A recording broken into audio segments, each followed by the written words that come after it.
Un intercambiador de calor de carcasa y tubos. A simple vista, parece una pieza de maquinaria industrial más, ¿no? Un cilindro con tuberías. Totalmente. Uno lo ve y no se imagina la complejidad que hay dentro. Pero es que es el corazón de muchísimos procesos. Está en refinerías, plantas químicas, centrales eléctricas. Son tan fundamentales que se vuelven casi invisibles. Exacto. Pero aquí está lo fascinante. Su diseño y fabricación son un universo de detalles. Un pequeño error, uno solo, puede tener consecuencias enormes en la operación y sobre todo en la seguridad. Para nuestra exploración de hoy, tenemos en nuestras manos un documento que es básicamente la Biblia en este campo. Sí, es el documento de referencia. Son extractos de la 9ª edición del estándar API 660. Es la guía definitiva para estos equipos en las industrias del petróleo, petroquímica y gas natural. Y nuestra misión es clara. No vamos a leer un manual, vamos a descifrarlo. Vamos a encontrar la sabiduría oculta en sus cláusulas. Porque cada cláusula es una lección aprendida. Exacto. Este estándar no es solo una lista de reglas. Es un compendio de lecciones, muchas veces aprendidas por las malas. Se trata de entender por qué existen estas reglas y cómo garantizan que un equipo funcione de manera segura y eficiente, no por un año, sino por décadas. Así es. Así que empecemos a desgranar esto. Cuando uno piensa en diseñar un equipo a presión, lo primero que se te viene a la mente es el cálculo básico, ¿no? ¿Qué tan gruesa debe ser la pared para que no explote? Es lo más obvio, sí. Queda clarísimo que eso es solo el punto de partida. El verdadero reto está en los detalles operativos, en cómo vivirá y cómo se le dará mantenimiento al equipo. Exactamente. Ahí es donde la ingeniería se vuelve un arte. Tomemos algo que parece tan simple como los soportes. Ok, los soportes. La sección 731 te pide algo muy específico. El soporte de un intercambiador de haz removible debe diseñarse para aguantar una fuerza longitudinal del 150% del peso del haz. Un momento. ¿150%? Eso suena muchísimo. No es solo para que no se caiga mientras está ahí quieto. Para nada. Esa fuerza extra no es un factor de seguridad contra la gravedad. Es para simular la fuerza de extracción durante el mantenimiento. Ah, claro. Imagínate un haz de tubos que ha estado operando por años. Quizás tiene algo de corrosión o depósitos. Sacarlo puede requerir un tirón tremendo. Una fuerza brutal. Justo. Si el soporte se deforma bajo esa fuerza, el haz puede atascarse, dañar la carcasa y un mantenimiento de rutina se convierte en una pesadilla carísima. O sea, esa cláusula piensa en la vida real del equipo. Entendido. Es diseñar para el peor día del equipo, no para el mejor. Ahora, vayamos adentro de la carcasa, el corazón del equipo, el paquete de tubos. ¿Qué detalles clave a menudo se pasan por alto ahí? Hay varios, pero uno fundamental es la protección contra el impacto. Lo detalla la sección 7.5.4. Impacto. ¿Qué impacto? Cuando un fluido entra a alta velocidad por una boquilla, es como un chorro a presión. Si ese chorro golpea directamente los primeros tubos, con el tiempo los va a erosionar. Los debilita. Como una muerte por 1000 cortes. Es la analogía perfecta.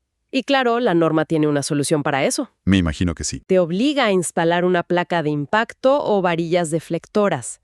Pero lo interesante es el nivel de detalle. La norma te dice que la placa debe extenderse al menos 25 milímetros más allá del diámetro de la boquilla. Y, esto es clave, no puede estar perforada. A ver, ¿por qué no perforada? Uno pensaría que unos agujeros ayudarían a distribuir el flujo, ¿no? Sería contraproducente. Las perforaciones crearían chorros más pequeños y concentrados, que podrían ser aún más dañinos. Claro. La idea de la placa sólida es absorber la energía cinética inicial y forzar al fluido a distribuirse de manera más uniforme y suave alrededor de ella. Así proteges toda la primera fila de tubos.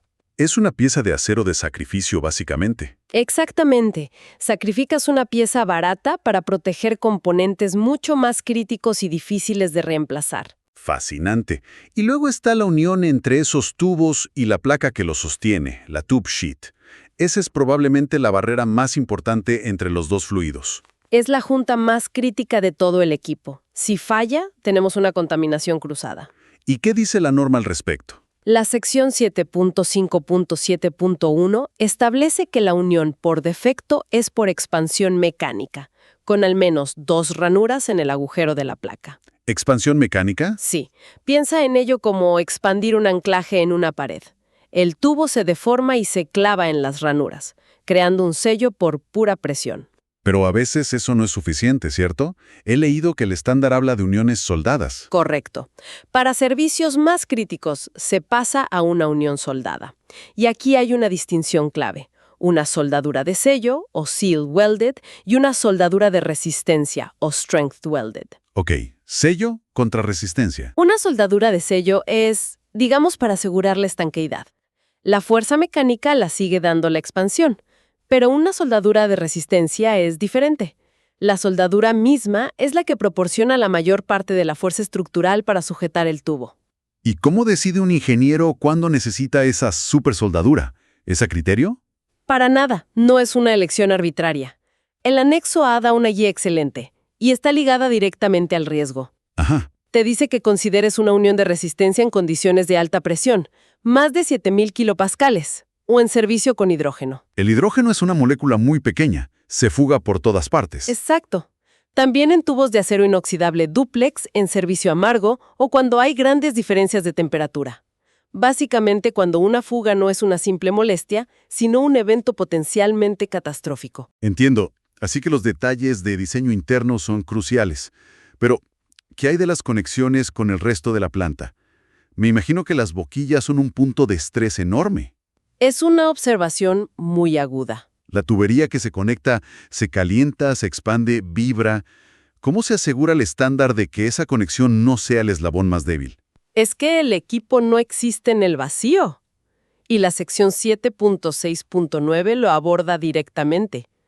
Exige que las boquillas se diseñen para soportar un conjunto de fuerzas y momentos simultáneos, que están listados en la tabla 2. O sea, no solo la presión interna. No. Esas cargas simulan las tensiones que le transmite todo el sistema de tuberías. El estándar te obliga a pensar en el intercambiador como parte de un sistema dinámico. Si no lo haces, la expansión térmica de una tubería podría, literalmente, arrancar la boquilla del cuerpo del equipo. ¡Wow!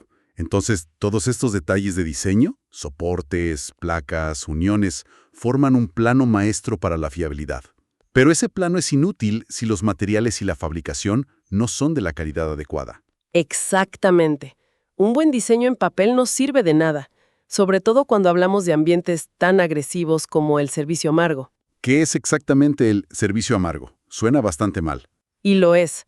Se refiere a la presencia de sulfuro de hidrógeno, H2S, húmedo. Este compuesto es increíblemente peligroso porque puede causar un fenómeno llamado fisuración por tensión de sulfuro, o SSC. ¿Y eso qué significa en la práctica? Significa que el H2S se infiltra en la microestructura del acero y lo vuelve frágil.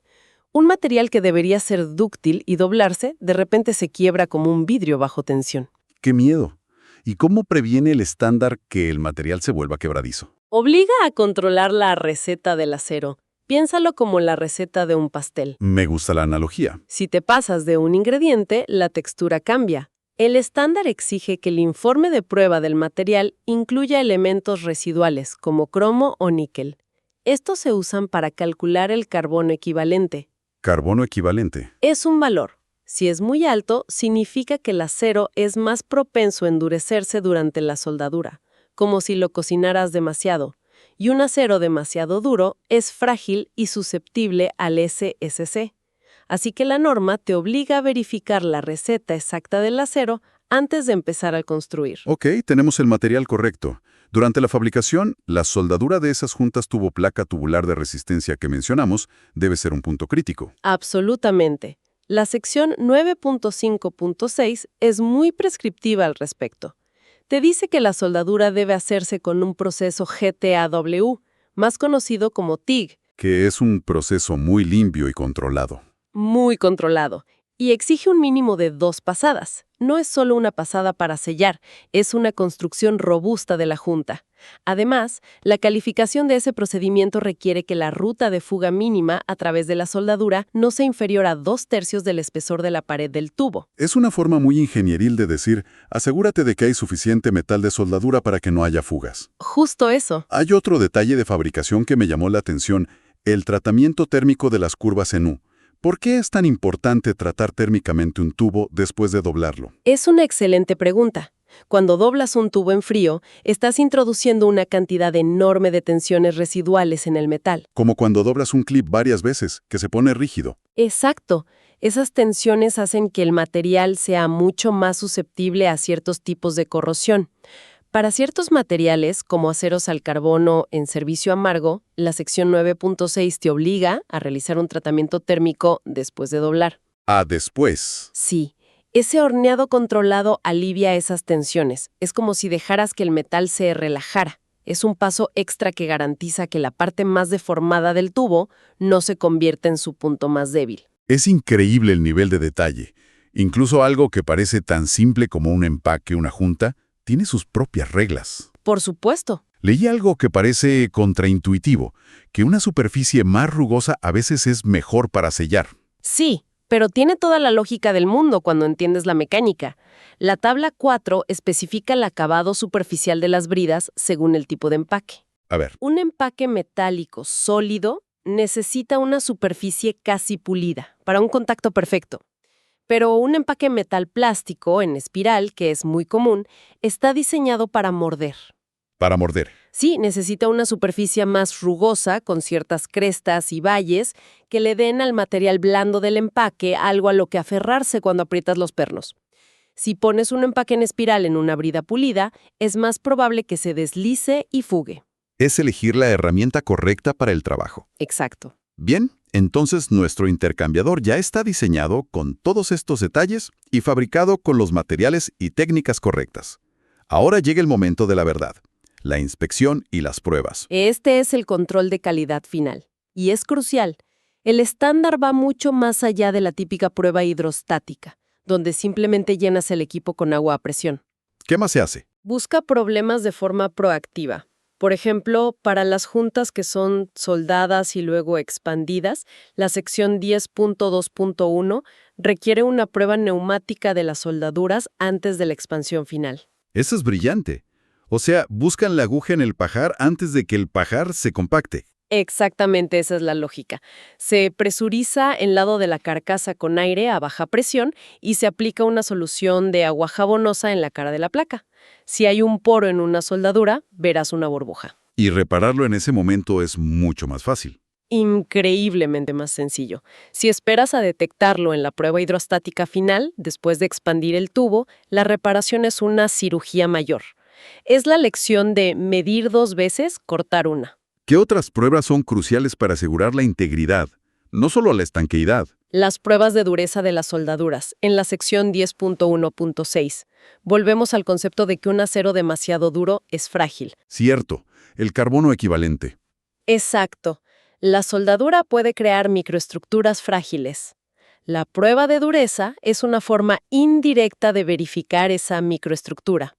La tabla 7 establece límites máximos de dureza Brinell. Si una soldadura supera ese límite, es una bandera roja. Indica que algo en el proceso no fue correcto. Y que esa zona es ahora un punto potencial de inicio de una fractura. Y para la prueba final, la hidrostática, me sorprendió ver que no se puede usar cualquier agua. Este es uno de mis detalles favoritos del estándar, porque demuestra un pensamiento a muy largo plazo. ¿Por qué? Para equipos con acero inoxidable austenítico, la sección 10.2.6 limita el contenido de cloruros en el agua de prueba a 50 partes por millón. 50. Es muy poco. ¿Por qué los cloruros son tan peligrosos para el acero inoxidable? Los cloruros son su archienemigo. En presencia de tensión, pueden causar un tipo de corrosión muy insidiosa llamada fisuración por corrosión bajo tensión. Uf. Es fascinante y aterrador. El estándar es tan riguroso que protege al equipo de un peligro que podría manifestarse años después, causado por algo tan inocente como el agua usada en la prueba de un solo día. Es como proteger a un recién nacido de una alergia futura. Es una gran analogía.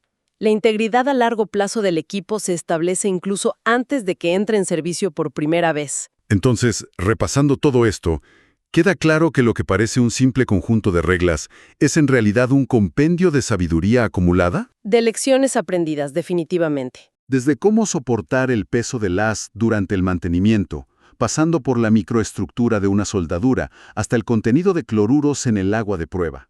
Cada detalle del API 660 está ahí por una razón, construyendo capa sobre capa de seguridad y fiabilidad.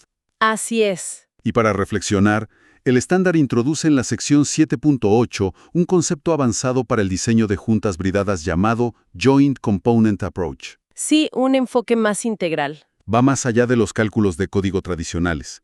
Analiza la interacción entre los pernos, el empaque y la rigidez de la brida para garantizar la estanqueidad. Y esto me lleva a una idea para pensar. A ver. La ingeniería de fiabilidad está evolucionando. Ya no se trata solo de diseñar para que un componente no falle catastróficamente, sino de analizar el sistema completo para que funcione sin fugas y con un rendimiento óptimo. Es un cambio de paradigma. La pregunta entonces es, ¿qué otros componentes estándar en una planta podrían beneficiarse de este tipo de análisis de integridad sistémico en lugar de una simple verificación de pasa o no pasa basada solo en la presión?